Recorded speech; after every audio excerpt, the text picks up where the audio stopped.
Another big, huge distinction is when you buy a property. Let me tell you what I love about private money. I always get a big check when I buy, and bring no money of my own to the closing table, right?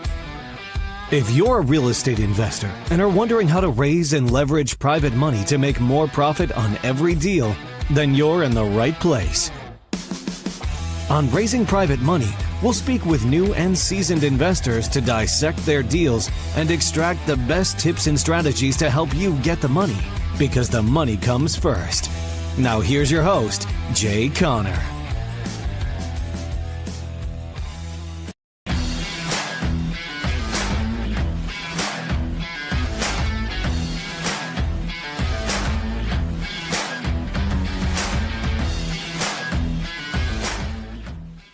Hey, what's up? Welcome back to the CEO Pulse podcast, where you get the real, the raw, and the mind of entrepreneurship. We are sitting down today with Mr. Jay Conner. Check this out, right?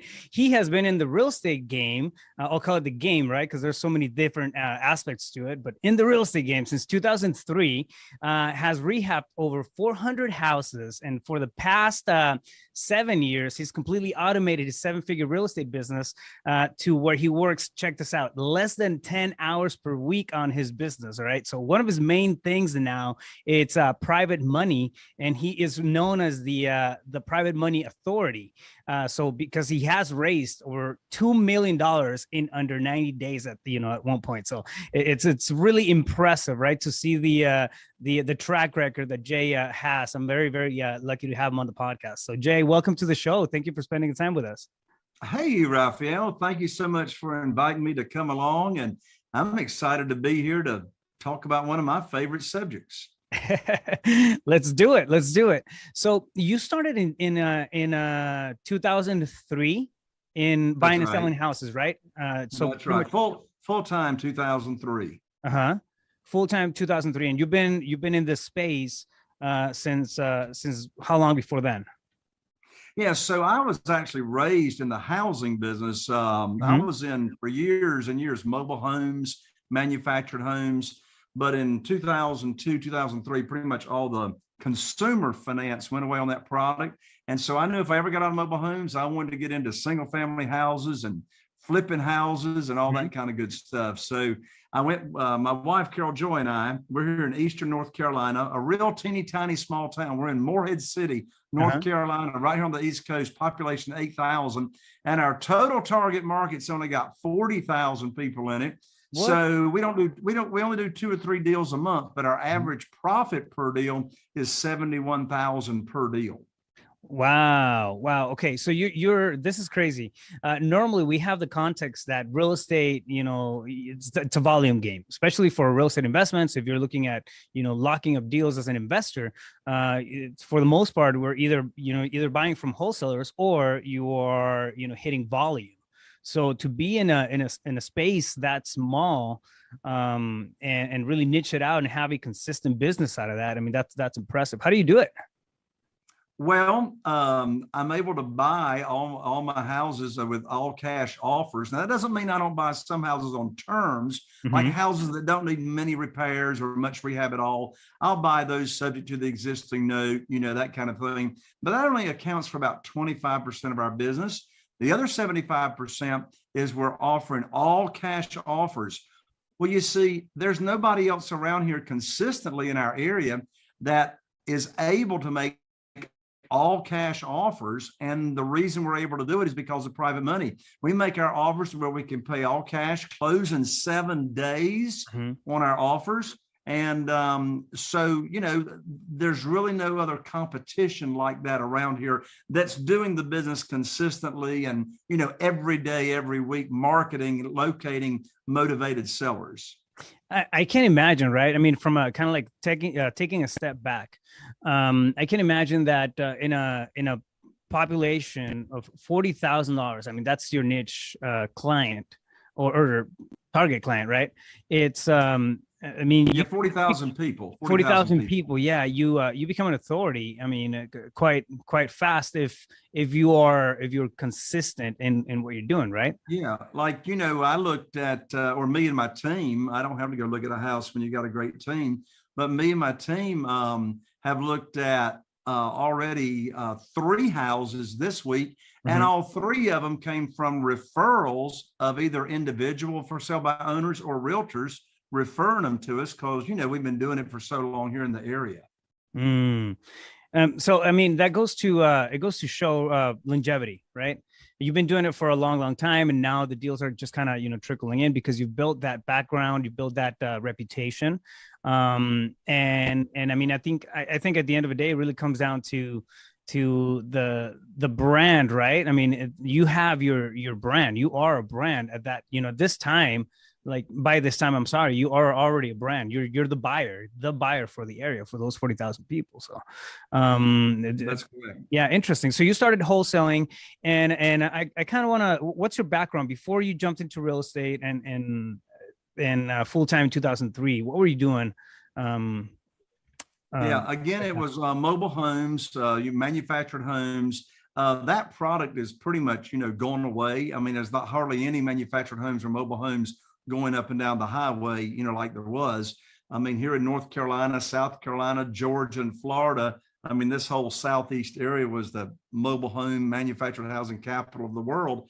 So, but I knew, 10 years before we started flipping houses, I knew that we wanted to get into this business if we ever got out of mobile homes. So I've always been around pretty much my entire career helping people own a home. So like, we sell a lot of homes on rent to own, and we actually, particularly if we buy on terms, subject to the existing note or, seller financing. So when we sell on rent to own or lease purchase, we actually help the buyer get in their credit repair and actually help them own a house, which, as you know, is pretty different from what a lot of other real estate investors do.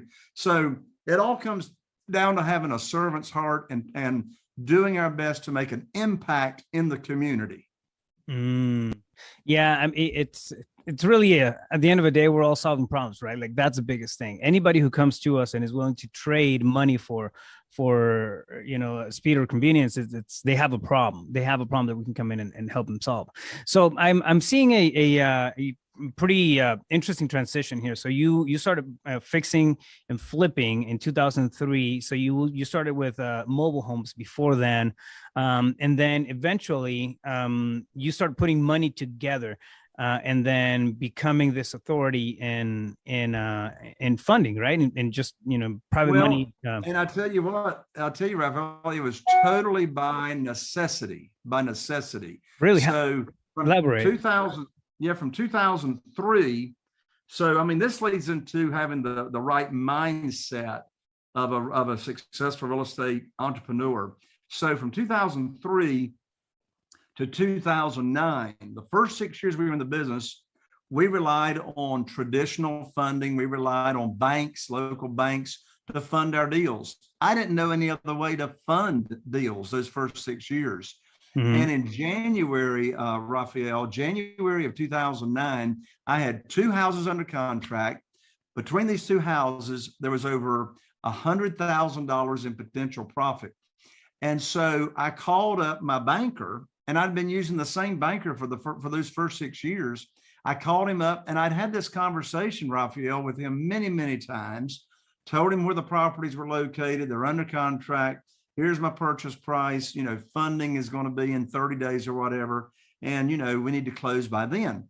Well, I learned on that conversation, Rafael, and you hear where this conversation's going, right? Yeah. I learned during that conversation very quickly that my lines of credit were closed. I had no funding available, and I didn't know that prior to getting my houses under contract.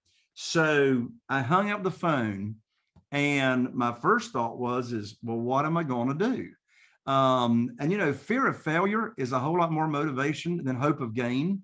And I'm getting ready to lose over $100,000 in potential profit.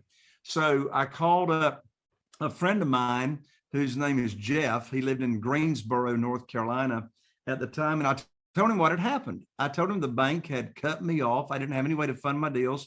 And I said, and he told me right there on the phone, he said, well, welcome to the club, Jay. My bank cut me off last week. Ugh. And I said, well, what are you going to do? Well, I never heard of private money. And Jeff, my friend, was the first person to even tell me that phrase of private money. And so I learned all about it, Rafael, and I put my program together. And so, in this world of private money, there's no applications, there's no approval process. I put on my teacher hat and I started teaching people in my own warm market, my centers of influence, what private money is. I started teaching them about self-directed IRAs. And do you know what, Rafael? To this date, I've never asked anybody for money. I've taught them what potential private lenders, individuals like you and me, I've taught them what private money is. And when they learn what private money is and what my program is that I'm paying for money, now they're chasing me. I ended up with a problem very, very quickly. I had more money than I could put to work on the properties, right? Yeah. That's a good problem. So here's my takeaway from that life experience. When I hung up the phone from my banker telling me I had no more funding, I had a choice to make. I had a choice.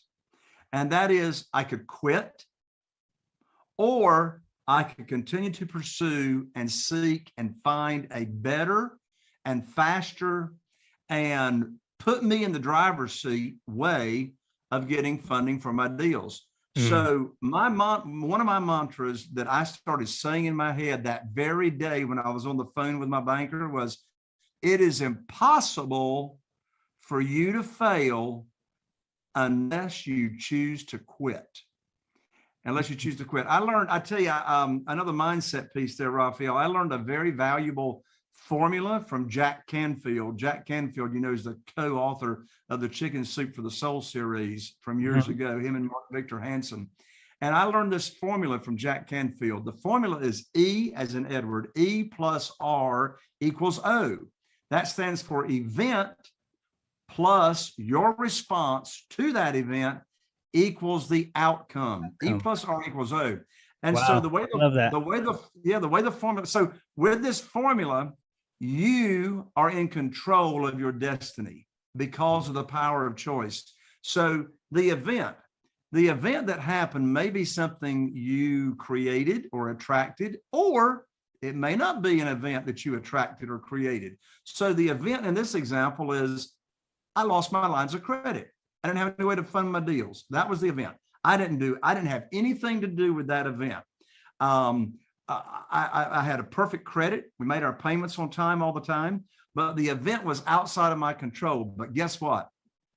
The outcome I was experiencing of losing my line of credit for that moment in time, I didn't have any way to pay all cash for my houses and those two that I had under contract. But guess what?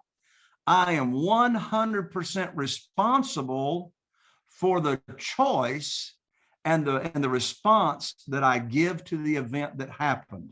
Right. So I can choose my response to the event that's already happened.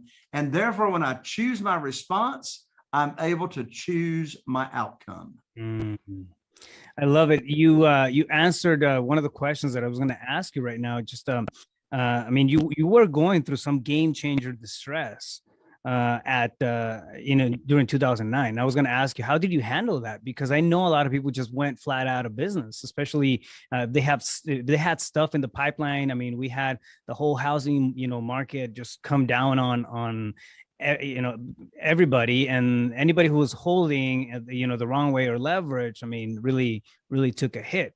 So, but that makes perfect sense. E plus R equals O. I love it. Yeah, there's always huge opportunities that come along because of difficulty.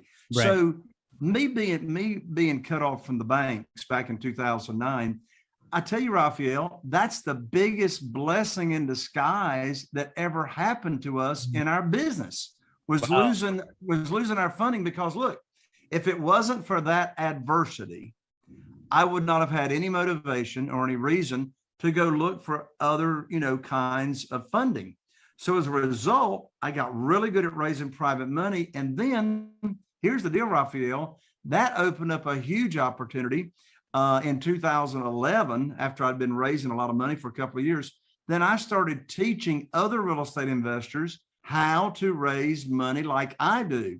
And I tell you, it just really puts you in the driver's seat. As a matter of fact, if I hadn't had that adversity, I wouldn't be on your podcast today, because that adversity led me to having all these years of experience attracting private money for my deals and for, thousands of my students.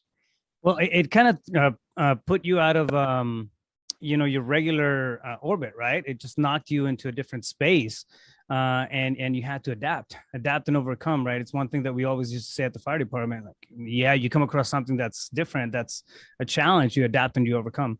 And I mean, you did it in a marvelous way. You really created a whole different, pocket of opportunity for yourself by diving, head on into this, seeing the need that was there, and then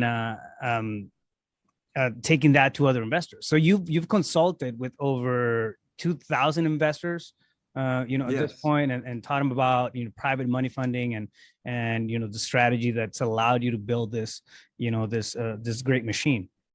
Exactly. And like another huge opportunity in 2009, you remember all those properties were, I mean, the market was flooded with inventory of foreclosures, right? Right. But banks weren't lending money.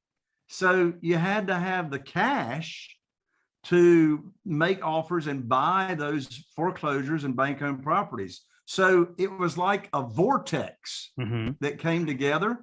I had all this private money and had all these foreclosures coming into the market, so I could actually pick and choose, which bank-owned properties I wanted to do.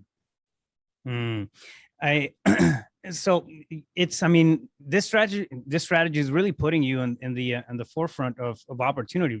Really, like it's you're leveraging something that wasn't there before just by the way you're packaging it, right? So, can you teach us a little bit about private funding and the way that you see it, right? So you have private funding, and then you have hard money, which is not the same thing.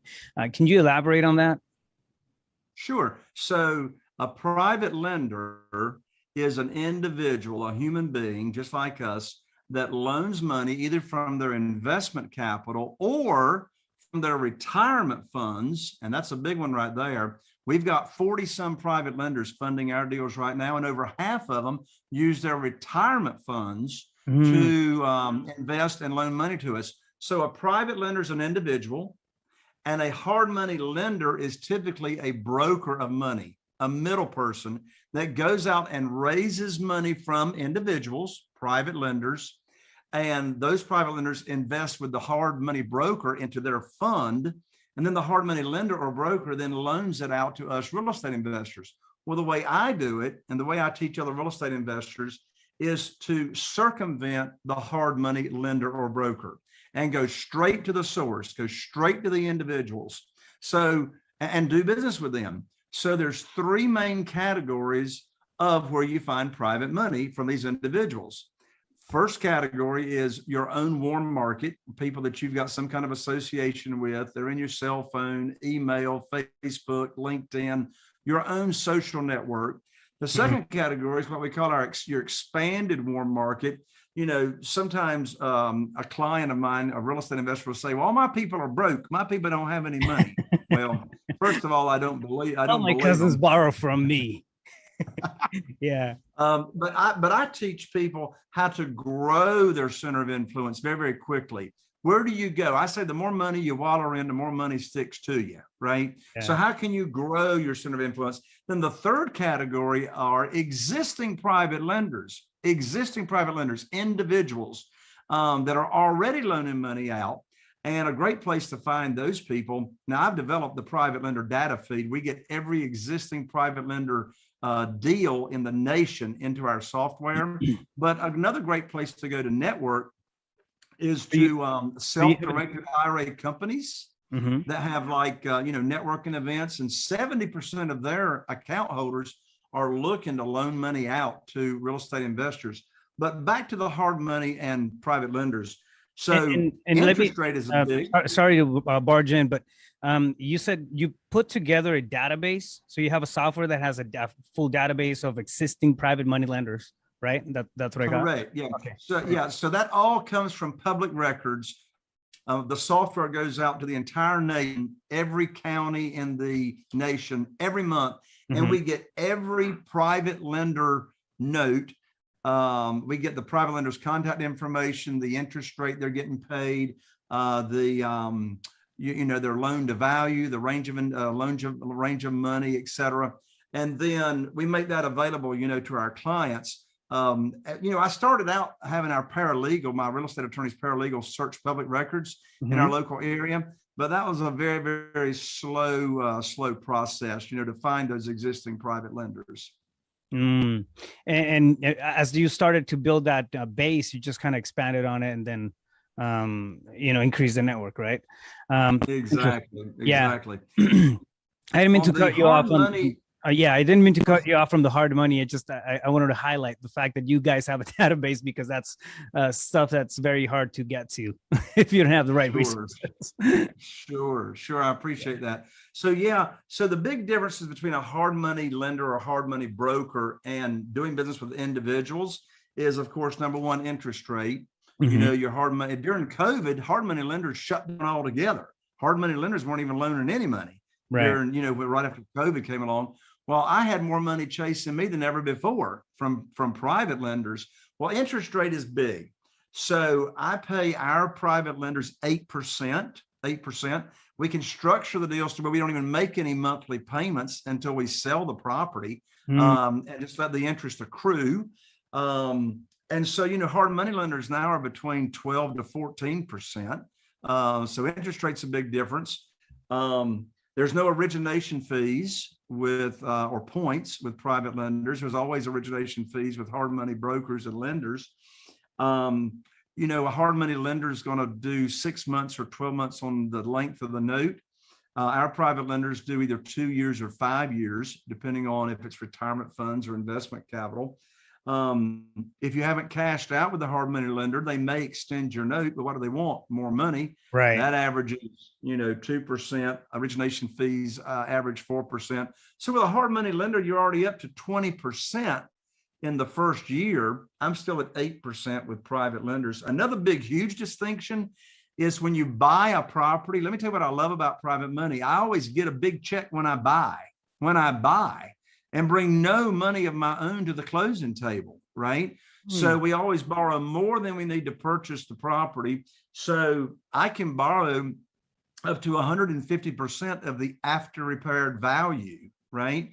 So the cash flow is just amazing with private money. So as opposed to a hard money lender or broker, I got to always bring a check to closing of either 20% and you're talking a big fat check too. So it's not a little one. Oh yeah. I mean, I'm bringing home $30 or $50,000 when I buy. I mean, who wants to get paid to buy houses? Much less or much more get paid again when you cash out. Exactly. Yeah. So what are the, and I know you have a whole structure, right? Behind setting up, or finding private funding. What are some of the top things that if somebody wants to, start looking for their own private funding to put together deals? You already gave us, the 3 top sources of where people can find them, but what are the top 3 things, or maybe 5 things that somebody can look out for when putting private money together?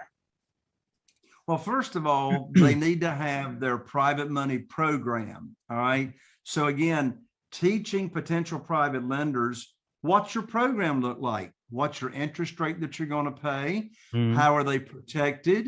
With all my private lenders, I don't borrow unsecured funds. It's always backed by a mortgage. Here in North Carolina, it's a deed of trust. We always give the private lender insurance. So they're named as the mortgagee on the insurance policy. Mortgagees get paid first in case there's a total loss. How can they get their money? Can they get their money back in case of an emergency? I give all my private lenders a 90-day call option. So if they need to call the note due early, they can. Gives me plenty of time to replace their private money with somebody else's private money. And so, my book that I just recently released goes into all the details of exactly what the private lending program is that you would offer. And of course, a lot of people duplicate that. So the first thing you got to know is what's your program? Yeah. But even ahead of that, Rafael, even ahead of that, we got to get I tell people, unless you own the real estate in between your ears, it's going to be hard for you to own any real estate out here, right? Yeah. So we got to get our frame of mind right and our mindset right. I'm not chasing, I'm not begging, I'm not selling. I'm actually teaching people what private money is and what my program is. And I teach them about self-directed IRAs. That's a huge bit right there. I mean, that's another thing to get in place first. Establish a relationship. If somebody wants to use private money, establish a relationship with a self-directed IRA company that you can refer your new potential private lenders to that have retirement funds, because they're going to move those funds over to the self-directed IRA company. So then they can loan the money to you tax-free or tax-deferred for them and penalty-free. So you want to get your program in place, which doesn't take long, to do it all. And then if you're working in the warm market, your own centers of influence, there's 5 easy steps of raising the private money. Step number 1, make your list. Make your list. In my book, I go over in details how you should make your list of potential private lenders that you have some kind of connection with. A great place to start are people that are retired. If someone is retired, there's a good chance they got retirement funds, right? And there's a good chance they never heard of self-directed IRAs. They can earn an unlimited amount of money. We got one private lender that made $65,000 tax-free in 1 year. Wow. So, yeah. So it's like from turning something that's already in their bank account. Yeah. Yeah. When they learn you can do that, it's like amazing. So number 1, make your list. And my book goes into all these details, but make your list. Number 2, you go down the list and you just have a casual conversation over the phone or in person, or you can invite people to a Zoom party. I've raised a lot of private money at private lender luncheons as well. I've raised almost $1 million at just one private lender luncheon. So step number 2 is a casual conversation. Now, in that conversation, and again, my book goes into the exact scripting of that conversation. It's real simple. But we have what's called the direct method, and then we have the indirect method. What I'm talking about is your call to action in your conversation. So in the direct method, if I'm talking with you over the phone and you're a potential private lender, after a little chit chat, I may say, Rafael, I've now opened up my real estate investing business to people that I know and trust. I'm paying insane high rates of return safely and securely. It's only for people that I've got a relationship with. But Rafael, unless you answer yes to the following question, there's no need for me to give you any more information. And that question is, do you have investment capital or retirement funds not giving you a high rate of return safely and securely? I call that the magic question. That's a direct question. Now, love it. When I started out, I was a little intimidated to ask that question. So I use what's called the indirect method. The indirect method is having a sample, and in the conversations, these scripts are in my book, but these conversations, indirect method is I'm having a little chit chat. I'm telling someone that I've now opened up my business to people by referral only. That's a powerful phrase, by referral only. And the indirect method is just simple. The call to action is, help me get the word out. Here's a very powerful phrase. I need your help. I need your help. People are created by God wanting to help other people. It's just our nature. We want to help other people if we can. So I need your help. And here's how I need your help. When you run across someone that's complaining about the volatility of the stock market or complaining about getting a stupid 0.17% rate of return in a 12-month certificate of deposit, would you let them know that I have a program now that pays really, really insane high rates of return? Well, guess what? If they've got funds and retirement funds, now they want you to tell them what your program is. Yeah. What about me? Yeah. What about me? That's how I got one of my first private lenders. I said, I need your help. I need you to help me spread the word. And so at the end of that conversation, he became my first $250,000 private lender. because I simply ask him to spread the word, right? That's step number 2. Step number 3 is I've got a 16-minute audio titled Stress-Free Investing that if someone's interested, I email them or I text them the 16-minute audio. It just gives an overview of what private money is. It doesn't spill the beans and teach my program. Step number 4 is I teach them my program. Exactly, what are the 15 items as to how the program works, how you're protected, and how you get high rates of return safely and securely. Step number 5 is they're going to give you a verbal pledge, and I never have to ask them for the money. By the time I get to the end of teaching them the program, the private money program, which only takes 15 or 20 minutes, they're chasing me. They're saying, well, how do I get started? I mean, if they've got funds, they can't get this kind of rate of return anywhere else safely and securely. So here's a really, really important point, and I'll take a breath and let you ask me the next question. But here's a really, really important point. Never teach your private lending program and try to pitch a deal to a potential private lender in the initial conversation. You already sound desperate. You've already compromised your position. We only want to teach the program. They give us a verbal pledge on how much money they got to loan. Do they have retirement funds? I need to introduce them to my self-directed IRA company. Now they have verbally pledged how much they got. Guess what? Now I go find a deal ASAP and I call them up. I've never sold or pitched a deal, Rafael. I call them up and I tell them 4 things. After a little bit of chit chat, I say, I got great news for you. I can now put your money to work. I got a house in Newport with an after repaired value of $200,000. The funding required for the deal is $150,000. Closing's next Thursday. You need to wire your funds to the real estate attorney's trust account by next Thursday. End of conversation. I didn't ask them if they want to do the deal. That's the most stupid question I could ask them. They've already said it before. Yeah. Yeah. I mean, they've been waiting on the phone call for our first deal, right?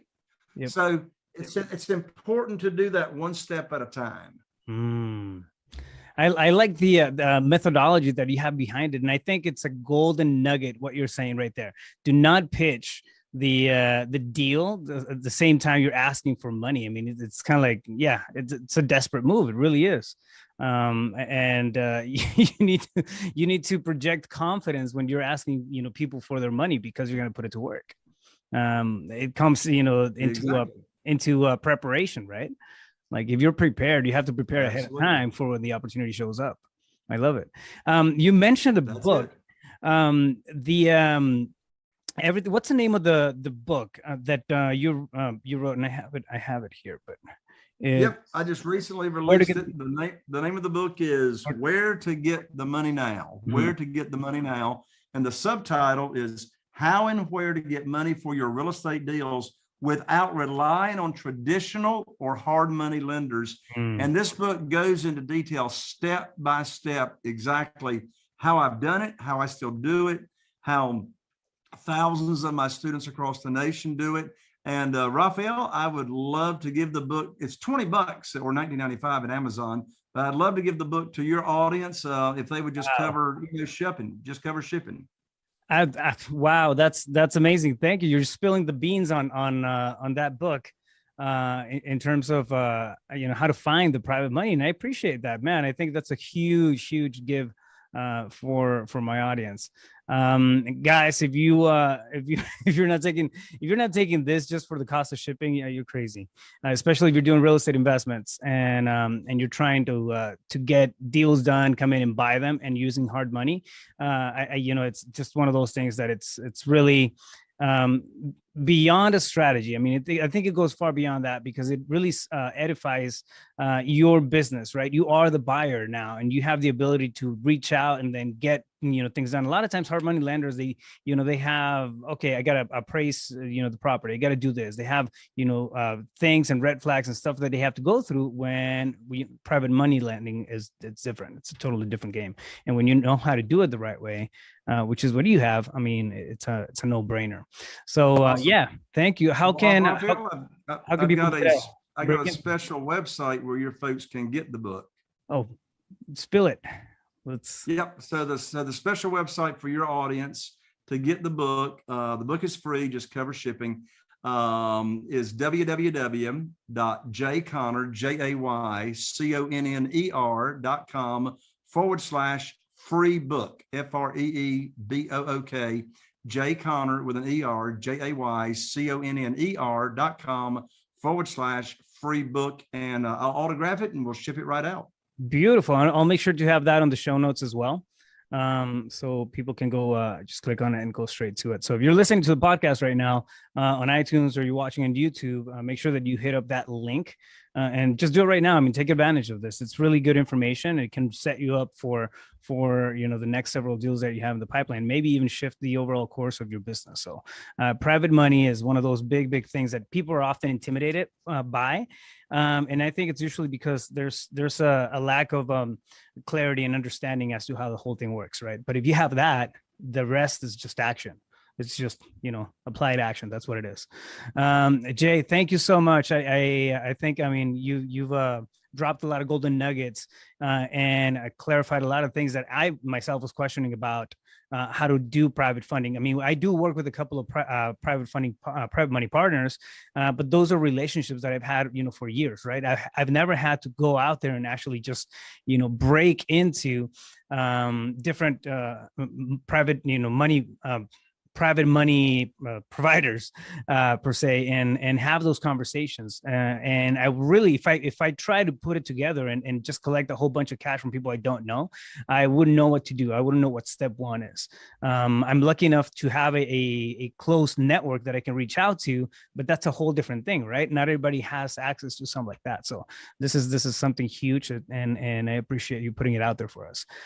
Jay, if somebody wants to get a hold of you, maybe reach out, have a conversation, find out more about your coaching, maybe perhaps, or just ask you a couple of questions, where's the best place to reach you at? Sure. Well, I'll give my website, my general website, and then we actually answer the telephone at my office. What? No, you don't. Stop it. So you can actually put my telephone number in the show notes if you like. So yeah, they can just go to jayconner.com, JAYCONNER.com. And our phone number is 252-808-2927, 252-808-2927. And yes, I'm passionate about making an impact with other real estate investors. And any of your audience are welcome to pick up the phone and just give us a call. Beautiful. Thank you so much. Very, very appreciative of that. I have one question that I'd like to ask before we sign off. And that's if you were walking down the street and you ran into your 17-year-old self, what would you ask that young Jay Conner? Or what would you tell? Even at 17 years old. So yeah, when I was 17 years old, I don't even know what a mentor was. I mean, I was going to college, but it just never occurred to me until many later years in life as to how much, actually two pieces of advice, how much getting a mentor that is in a realm of a career that you want to get in. Well, get a mentor and start working with someone that's already, proven themselves and has already been very successful at what you want to do. And that doesn't just apply to real estate investing. I mean, that's anything, hang around the people that are already successful. And my other piece of advice is when I was 17 years old, I never heard of masterminding. Masterminding and mastermind groups was actually, that phrase was coined, I'm sure by Napoleon Hill, all the way back in the book, Think and Grow Rich. And so, you and I are in a mastermind group together. I'm actually in 3 mastermind groups. And the benefit of that is hanging around like-minded people that are interested in what you're interested in. And so that's really 2 different ways, and I do both, to surround yourself with people that you want to be like. What's his name? Jim Rohn is credited with the saying, you are the average of the 5 people you spend most of the time with. Yeah. So if I were talking to my 17-year-old self, be very selective and intentional about who you spend most of your time with. Wow.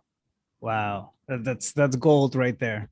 That's gold. And yeah, you're completely right. I mean, masterminds, I know they have changed the course of my business and my mindset altogether. Big shout out to Matt Andrews for putting together Family Mastermind too. I mean, he's done a stellar job there. I mean, just putting in all kinds of great people. Every time I walk into that room, I feel like I'm the slowest one in the room, and I think that's a good thing. I think that's a very good thing. I like to put. Yeah, I mean, I want to be around people that are better than me. Yeah. Jay, thank you so much. It's been a total pleasure having you. I know you're a busy guy, and I appreciate you taking the time to sit down with us and just, clarify, everything that you have in terms of private funding. And of course, thank you so much. Thank you so much for having me. It's been a blast. Thank you so much for having me. Team, there you guys have it. It's a wrap. Stay focused. You got this.